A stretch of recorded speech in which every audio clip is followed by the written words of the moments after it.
DNA मित्रों, एक तरफ तो इंडिगो लूथरा ब्रदर्स के लिए ऑन टाइम फ्लाइट चला रहा था, यानी लूथरा ब्रदर्स के साथ भाईचारा निभा रहा था, तो दूसरी ओर देश के लाखों यात्रियों को रुला रहा था।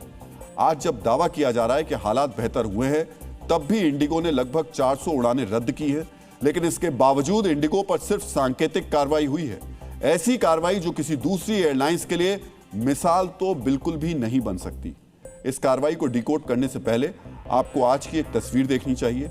यह तस्वीर आज नागरिक उड्डयन मंत्रालय की है। इसमें हाथ जोड़े जो शख्स दिख रहा है वो इंडिगो के सीईओ हैं और इनका नाम पीटर एल्बर्स है।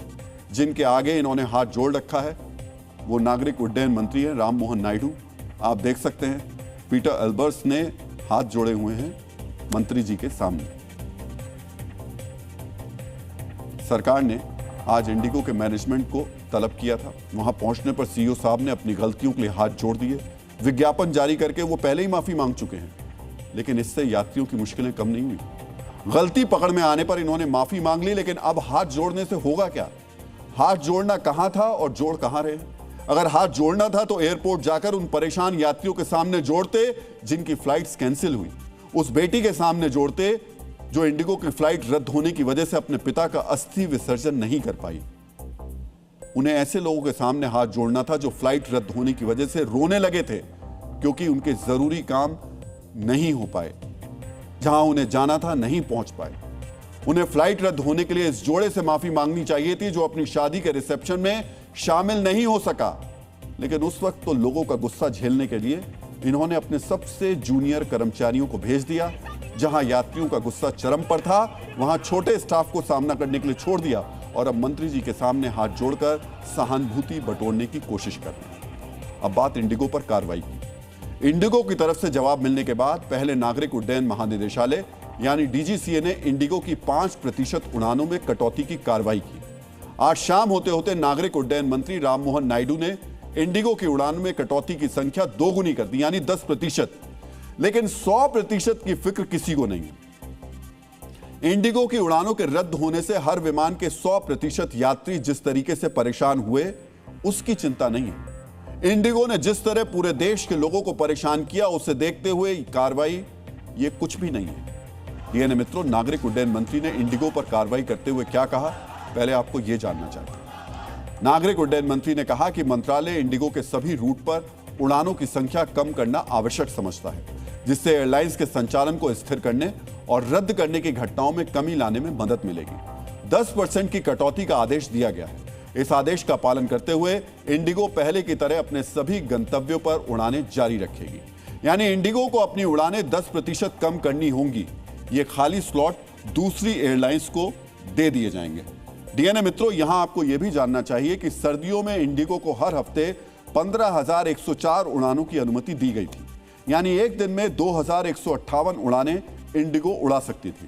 अब 10% कमी आने के बाद इंडिगो एक हफ्ते में 13,594 उड़ानों का संचालन कर सकती है, यानी एक दिन में 1,942, यानी एक दिन में इंडिगो की उड़ान में सिर्फ 216 की ही कमी आएगी। जिस इंडिगो ने पूरे देश के हवाई यात्रियों को एक हफ्ते से बंधक बनाकर रखा है, जी हां, बंधक बनाकर, जो यात्रियों की सुविधा और सुरक्षा के साथ 100% खिलवाड़ कर रही है, उसके खिलाफ सिर्फ 10% सख्ती की गई। जिस इंडिगो ने झूठे आंकड़े दिखाकर सर्दियों के सीजन में बिना किसी तैयारी के अपने उड़ानों की संख्या 6% बढ़वा ली, उसके सिर्फ 10% उड़ानों में कमी की गई। ये लोग का ये बहुत गलती है कि यहाँ इन्फॉर्म नहीं करते हैं कि हमको फ्लाइट कैंसिल है। तो आज भी जो है हम लोग यहाँ आए हैं, तो आज भी ये बोल रहे हैं फ्लाइट कैंसिल है। 2 दिन से हम लोग परेशान हो रहे हैं। गुवाहाटी जाना था, लेकिन गुवाहाटी का जो कैंसिल हो गया, अभी भाग डोगरा का वो कर दिया। कल दिन से आया था, 1 बजे तरफ से आया। मेरी फ्लाइट का टाइम 2 बजे था, 9 दिसंबर को। 2 बजे की फ्लाइट अब रात को 9 बजे की कर ली। हमारी फ्लाइट थी दिल्ली टू बेंगलोर की, तो फ्लाइट हमारी 3 दिन पहले कैंसिल हो गई थी। डीएनए मित्रों, यहां आपको यह भी जानना चाहिए कि पिछले 7 दिनों के दौरान इंडिगो की लगभग 5,000 उड़ानें रद्द हुई हैं। अगर एक फ्लाइट में 150 यात्रियों को औसत ले लें तो 7 दिनों में लगभग 7.5 लाख यात्रियों को परेशानी झेलनी पड़ी है। आज 7 दिन हो गए, लेकिन इंडिगो की व्यवस्था अभी तक ठीक नहीं हुई। इंडिगो से जाने वाले यात्री अपनी उड़ान को लेकर निश्चिंत नहीं हैं। जिन यात्रियों की फ्लाइट रद्द हुई उन्हें पूरी तरह अपना रिफंड नहीं मिल पाया है। यात्रियों को अपना सामान पूरी तरह नहीं मिल पाया, लेकिन इसके बावजूद इंडिगो की उड़ानों में सिर्फ 10% कटौती।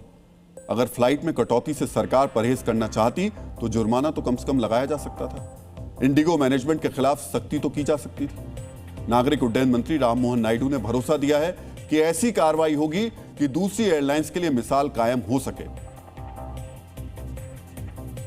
तो एक बार सुन लेते हैं क्या कहा उन्होंने।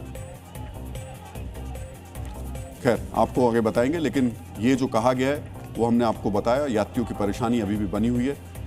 आगे हम आपको इस पे और पूरी जानकारी देते चलेंगे, लेकिन अभी की जानकारी तो यही है कि इंडिगो के जो सीईओ साहब थे वो पहुंचे, उन्होंने हाथ जोड़े और उसके बाद में अब सरकार की तरफ से कहा जा रहा है कि कार्रवाई होगी और सख्त होगी। डीएनए मित्रों, यहां यह जानना भी जरूरी है कि इंडिगो ने इस संकट को लेकर अपने जवाब में क्या बहाना बनाया।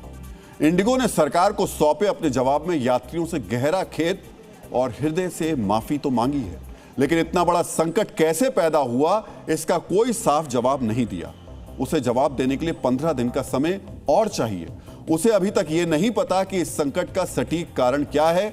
जो कारण पूरी दुनिया को पता है, उस पर इंडिगो मैनेजमेंट पर्दा डालने में लगा हुआ है। अगर इंडिगो की याददाश्त कमजोर हो गई हो तो हम बता देते हैं कि एयरपोर्ट पर मचे इस हाहाकार का असली कारण इंडिगो का लालच है, नियम का पालन नहीं करने की जिद है और सरकार को ब्लैकमेल करने की मंशा है।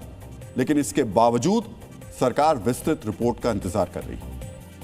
इंक्वायरी हमने किया है और ये बहुत ही डिटेल इंक्वायरी है। उसके भीतर कारणों पे हम जाएंगे। इस बीच में हम लोगों ने शो कॉज भी, जो सीनियर मैनेजमेंट है इंडिगो के, उनको अभी हम लोगों ने शो कॉज किया है।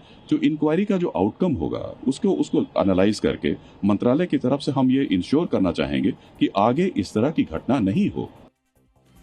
डीएनए मित्रों, इंडिगो का इरादा शुरू से ही सरकार के नियमों को नहीं मानने का था। यही वजह है कि पायलट्स के आराम को लेकर तैयारी करने के लिए 1.5 से 2 साल का समय मिलने के बावजूद उसने कोई कदम नहीं उठाया, जिसका नतीजा लगभग 5000 उड़ानों के रद्द के रूप में अब देखने को मिला।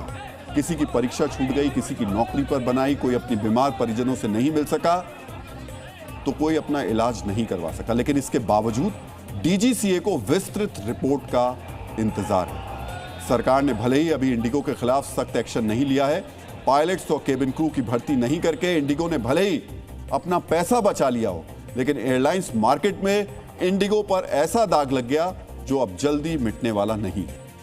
Credit rating agency Moody's ratings ने इंडिगो को लेकर सख्त टिप्पणी की है। मूडीज के मुताबिक मौजूदा संकट इंडिगो की खराब प्लानिंग का नतीजा है और इससे बाजार में कंपनी की साख कमजोर होगी। डीएनए मित्रों, एक तरफ तो मूडीज ने इंडिगो को लेकर नेगेटिव बातें कही हैं, लेकिन इसके बावजूद, अब इस खबर को जरा ध्यान से सुनिएगा, इस सब के बावजूद इंडिगो के शेयर्स में आज 1% से ज्यादा की बढ़ोतरी हुई।